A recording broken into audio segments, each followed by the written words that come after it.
Like, how are you doing after losing the election? Now you continue. I'm a mature person. I'm not a child. Life must continue. Are you bitter against Mao?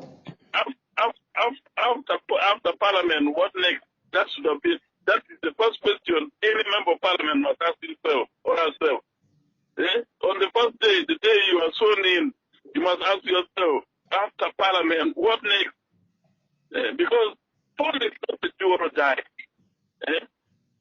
Politics is not a do or die. Politics has got no career. If you go to politics with the hope that, you are building a career, no. So that's why I'm not bitter. So have you reconciled with Mao? Like you have like bitter exchanges What? here and there? No, that is politics. That is politics. It's a game, a mental game. There's nothing like reconciliation because I've not had him, and he has not had me. In politics, people can speak anything just for the sake of winning. What? Winning. Votes. Do you have any? Now, if somebody accuses you that you have a tail, do you feel offended? Do you have a tail? So, do you like have any regrets against what you said about Mao or other candidates during this campaign? What did I say about them? For me, mine was issue-based. My campaign was an issue-based. I dwell on things which I've done and things which I intend to do. That was all. I never rebutted. I never, talked about whatever people were saying about me. I never, I'm a father and I have to focus. I have an image which I have to protect. I have a name which I have to protect. So I was not going like the ordinary politician talking and saying anything that could please them. And then, what's your take on Mao becoming a Speaker of Parliament? What's your take? What's your view on that? That will be the responsibility now of the members of the Parliament. Yes, he can become. He has all the experience and he has all the quality. He can make it. The incumbent also has the duty to defend her position as a Speaker, and also the party where she belongs. So it will be the work of the some members of Parliament. If they view now that Mao is an alternative Speaker of Parliament, then they will cast their votes in that time. So you have nothing against him, like having? No, nothing. So what next? Because if you're already a member of Parliament, there are things which the rules of Parliament, like the rules of Parliament rules number 5, gives mandate to any member of Parliament to aspire to become a Speaker, with exception, that is rule 5.3, with exception if you are a vice president, a minister, or prime minister. Those are the people who have been stopped. Father, who cannot actually aspire to become member. So, I know you want to be a voter, but in your heart, between the current, the incumbent speaker, and then Norbert Mao, who will you feel like should be the best speaker? Who will be? All of them, they're good, because in the first place, Anita, in our mind, never aspired to become the speaker. The days of Jacob Olania created the necessity, created that virtue, which she tended her intention. People voted for her. And she did a lot. Mind you, that the death of Olania was a shock to the nation, was a shock to everyone. And she was mentored by critics. She was mentored by the death. Nobody mentored Anita. Like Olania Jacob, who sat for 10 years at the feet of, especially Kataga. Who was at the feet of Kataga for over 10 years. Anita only for less than 12 months like 9 months. Then she had to assume that the office. So there was nobody to mentor her. So if anyone could say she did not exhibit the kind of quality that was needed, it was all because she mentored herself.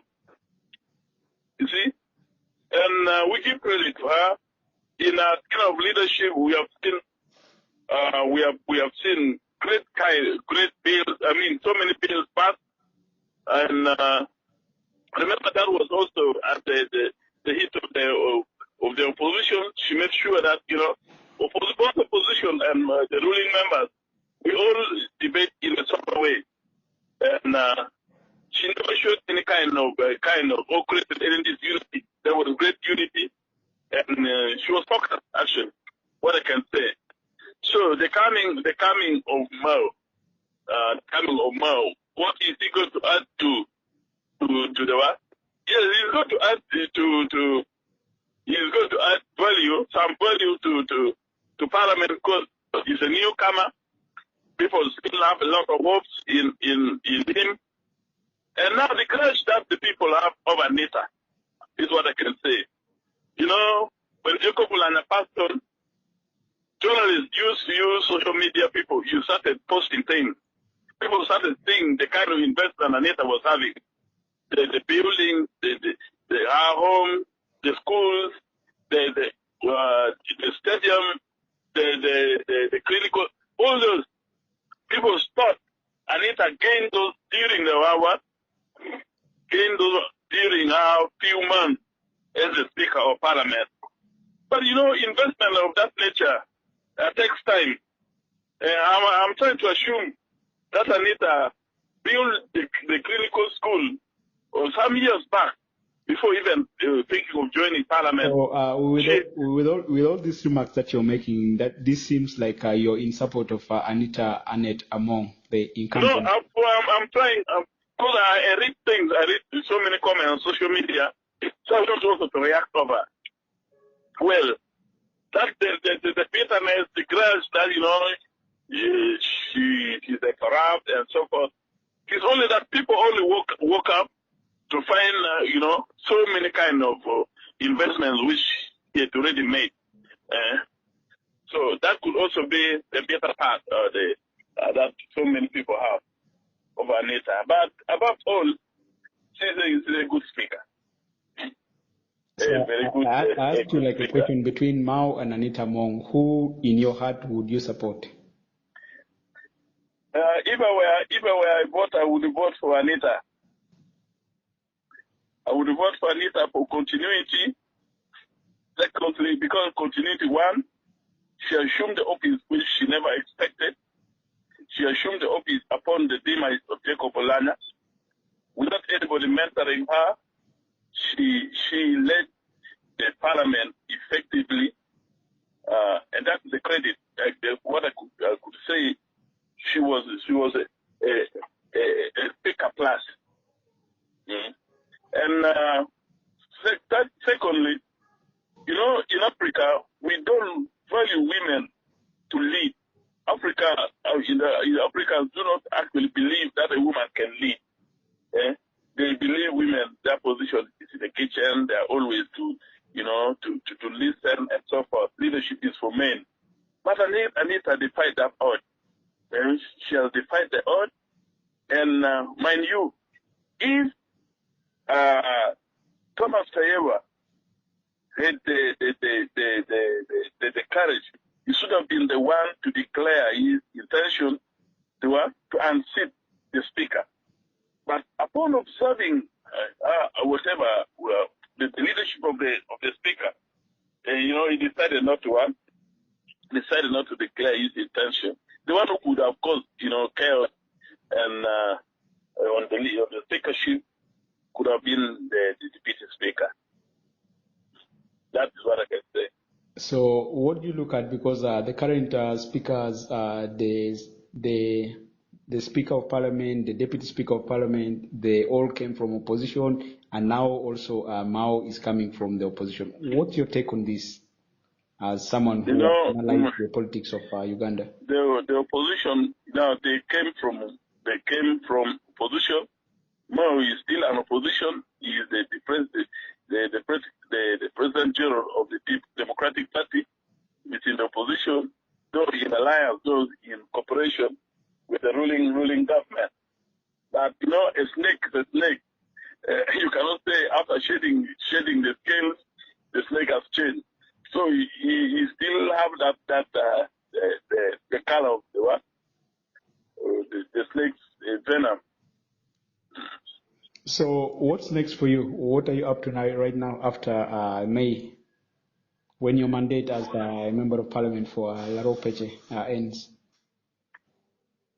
Life must continue. Are you getting back to priesthood? I'm a priest, and a priest forever. I don't get back to priesthood. a priest forever. You know who a priest is. But you were excommunicated the other time. Nobody is excommunicated. Suspension is not excommunication. Mm. You revise your grammar, your dictionary. Suspension is not excommunication.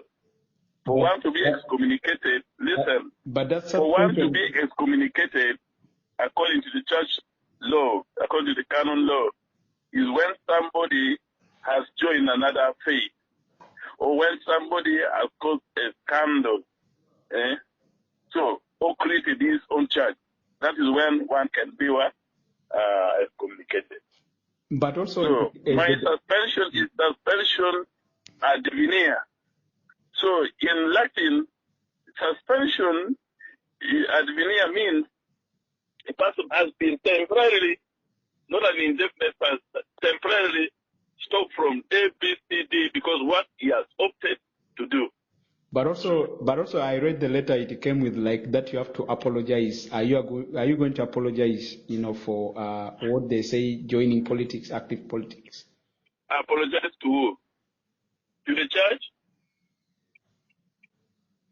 I don't know. I don't owe an apology to the public. If there is an apology, it is only to the church, not to the public. Because I have not offended anybody in the public, but the church. If at all, they do it that way. To the church, that's what I meant. One thing, that writing to me was also done in a rush, in a haste, because the Archbishop never encountered that in his life. You see, the rule of the church, the canon law says one can be suspended, but does not say one will have to apologize in order to ask for the suspension to be lifted. You see? You don't pass judgment twice. You don't punish somebody twice. You only punish somebody once. You cannot say an apology and so forth now. So they said repentance. Do you want to get back to, the roles that you used to do in the church? Yes, with time. Because I don't have to run tomorrow to the church that now I'm back after failing. No. Being a priest or that service, it is not for the disgruntled. Priesthood is not for disgruntled men. It is conviction, not disgruntled. Priests do not serve under certain kind of duress, do not serve under, because they're what? They got some disappointment somewhere.